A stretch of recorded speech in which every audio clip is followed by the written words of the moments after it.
নমস্কাৰ, মই মোৰ চেনেললৈ আপোনালোক আটাইকে স্বাগতম জনাইছোঁ। আজি মই আপোনালোকৰ মাজলৈ মানি প্লাণ্টৰ বিষয়ে কিছু কথা লৈ আহিছোঁ। আশা কৰোঁ আপোনালোকে ভিডিঅ'টো লাষ্টলৈ চাই থাকিব।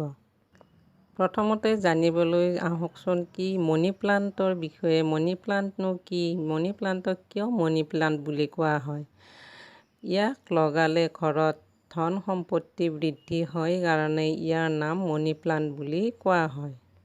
আমি প্ৰায় মানুহৰ ঘৰতে মানি প্লাণ্ট দেখিবলৈ পাওঁ। বিভিন্ন স্থানত মানুহে বিভিন্ন ধৰণে তাক সংৰক্ষিত কৰি সজাই থোৱা হৈছে। গতিকে জানো আহকচোন ইয়াৰ কিনো গুণাগুণ, ইয়াক কিহৰ কাৰণে মানুহে সজাই বিভিন্ন ধৰণৰ স্থানত ৰাখে তাৰ বিষয়ে কিছু কথা জানিবলৈ চেষ্টা কৰোঁ। মানি প্লাণ্ট ঘৰত লগালে ঘৰত ধন সম্পত্তি বৃদ্ধি হোৱা বুলি কোৱা হয়। গতিকে আপোনালোকে ভাবিব পাৰে আমাৰ বাৰীতো তেনেকুৱা বহুত মানি প্লাণ্ট আছে, কিন্তু আমি কিয় ধনী হোৱা নাই? ইয়াৰ কাৰণ হ'ল সঠিক স্থান। ইয়াক আমি সঠিক স্থানত ৰাখিলে যিখিনি উপকাৰ পাওঁ বা গুণ পাওঁ, আমি যদি সঠিক স্থানত নাৰাখি যেনে তেনে ঠাইত আমি ইয়াক ৰাখোঁ, তেতিয়াহ'লে আমি তেনেধৰণৰ সুফল হয়তো নাপাবও পাৰোঁ। তেনেহ'লে জানো আহকচোন আমি ইয়াক ক'ত কেনেধৰণে ৰাখিলে আমাৰ ঘৰত ধন সম্পত্তি বৃদ্ধি হয় আৰু ইয়াৰ গুণসমূহনো কি? বিভিন্ন বাস্তুশাস্ত্ৰ আৰু ফেংশ্বুই ইয়াৰ মহত্ব প্ৰদান কৰিছে। কি দিশত ইয়াক লগাব লাগে? ঘৰৰ দক্ষিণ পূব কোণ, যিটোক আমি চাউথ ইষ্ট কোণ বুলি কওঁ, সেই কোণত যদি আমি মানি প্লাণ্টটো লগাওঁ, তেতিয়াহ'লে আমাৰ ঘৰত ধন সম্পত্তি বৃদ্ধি হোৱাৰ লগতে ই বিভিন্ন কামত আমাক সহায় কৰে। আৰু মানি প্লাণ্ট আমি বিভিন্ন ধৰণে লগাব পাৰোঁ। টাবত দিও লগাব পাৰোঁ বা পানী পাত্ৰত দিও তেনেকৈও লগাব পাৰোঁ। আৰু কিছুমানে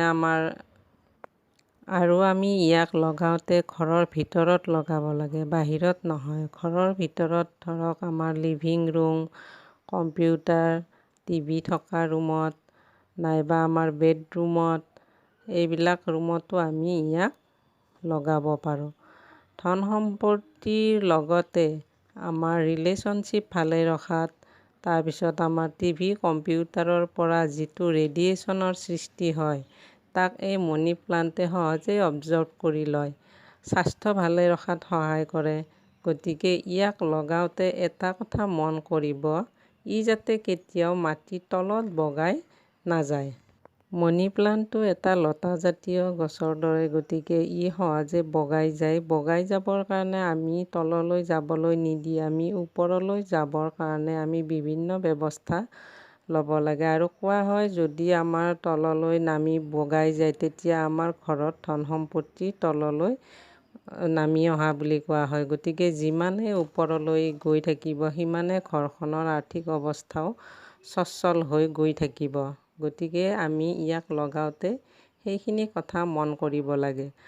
আৰু আমাৰ পূব দক্ষিণ কোণটো এই কাৰণেই বাছি লোৱা হৈছে, কাৰণ সেই কোণটো হৈছে শুক্ৰ গ্ৰহৰ স্থান।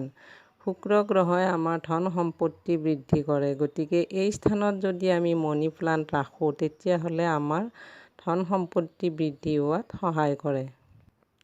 ঘৰৰ ভিতৰত এডাল সেউজীয়া গছ থাকিলে আমাৰ দেখিবলৈও সৌন্দৰ্য বৃদ্ধি হয়, আমাৰ চাইও ভাল লাগে। গতিকে বন্ধু বান্ধৱীসকল, আপোনাৰ ঘৰত যদি তেনেকুৱা মানি প্লাণ্ট নাই, আজিয়ে সংগ্ৰহ কৰক আৰু ঘৰৰ কোণত ৰাখি দিয়ক। নিশ্চয় আপোনালোকে ভাল ফল দেখিবলৈ পাব।